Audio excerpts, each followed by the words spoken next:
Many of you don't know, but in 2001, 2002, I stopped acting. I left the industry. I moved to London because it was a very dark period in my life. Like I said, I had these issues and, I just fell out with some friends I considered family. And I just gave up acting for a while. I needed to get out of, just leave that space for a minute. And then I moved to London and I gave up stardom. And then, you won't believe it. This is something I've never told people before.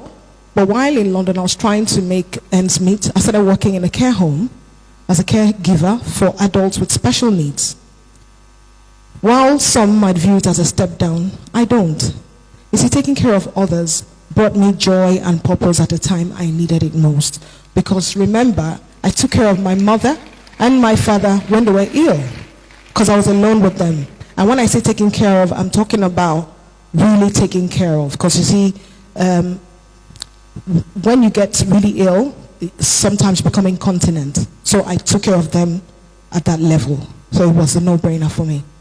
My mother, my rock, my support system died.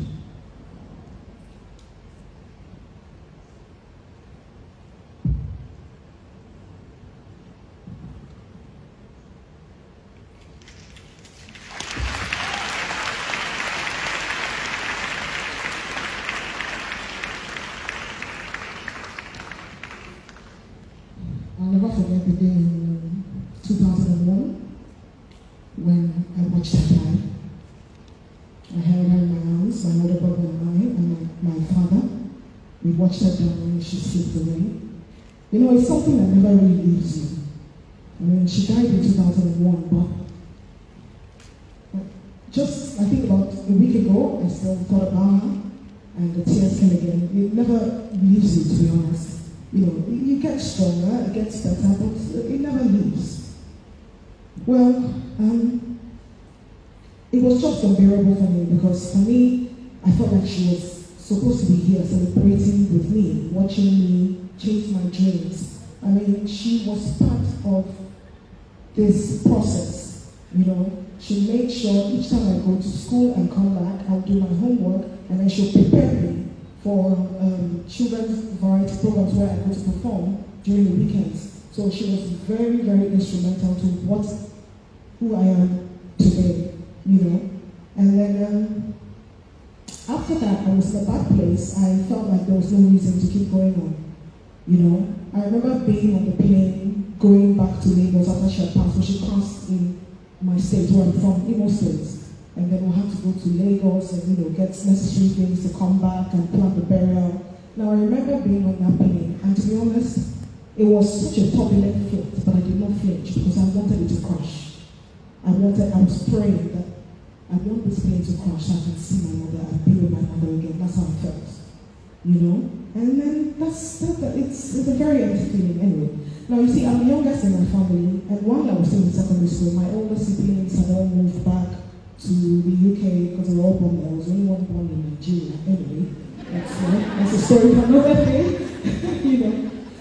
After our mother's funeral, they all returned back to their lives abroad. Then life for me took a turn for the worse, both emotionally and financially. My father's health declined because, when a couple, when they're very close and one dies, it affects the other one. I think my father actually stopped living within my mother died. So he became ill, his health declined, and then, my siblings managed to move back to the UK, and I was now all alone in Nigeria. I found myself losing faith in the slow growth of Hollywood. Waiting months between jobs felt like an eternity. And then I lost some people whom I thought were friends, very close friends. In fact, some friends I considered family. It was just a very turbulent time in my life. I don't want to dwell too much on that period, but it led me to hitting rock bottom in Lagos. And when I say rock bottom, I mean rock bottom. I became homeless. I was squatting with people for a stretch. And when I say squatting, I'm talking about 3-4 people in the room. It was a friend's space, and I was staying there, choose your friends wisely is one advice I always give to young girls in my industry.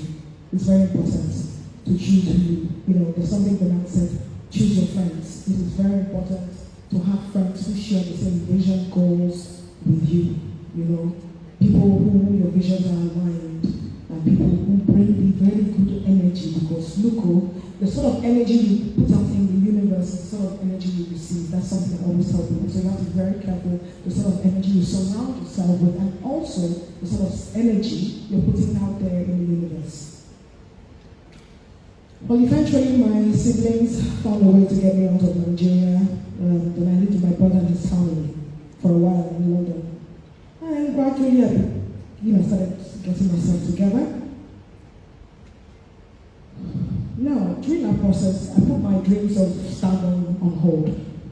Many of you don't know, but in 2001, 2002, I stopped acting. I left the industry.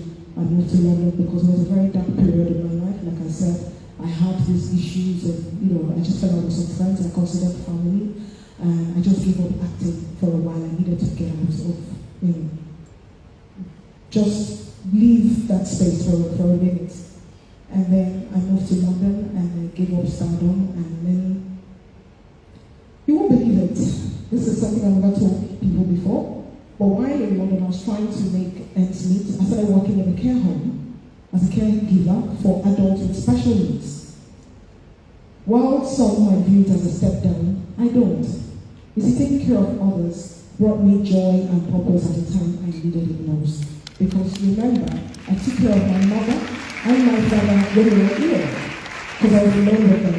And when I say taking care of, I'm talking about really taking care of. Because you see, when you get really ill, it's sometimes become incontinent. So I took care of them at that level. So it was a no-brainer for me. Okay, fast forward 2003. I had saved some money to return to Nigeria to get my stuff, and just finally relocate to London. Nollywood was now beginning to thrive. In fact, they were now calling it Nollywood. We used to call it Africa film industry, or Nigerian film industry at the time. And some of the producers were urging me to stay. I felt it was risky. I didn't want to lose my job. And also, I had started a drama school in London. I just paid the fees before I came to Nigeria on holiday. Right before I went to Nigeria on holiday, I keep thinking I'm in Nigeria, And then one day, Genevieve calls me. You all love Genevieve, right? Yes! So Jenny calls me a few days before I was to go back to London, and she said, "Oh, I've given your number to a producer for the film." And I'm like, I'm going back. And she's like, "Well, just listen to what he has to say."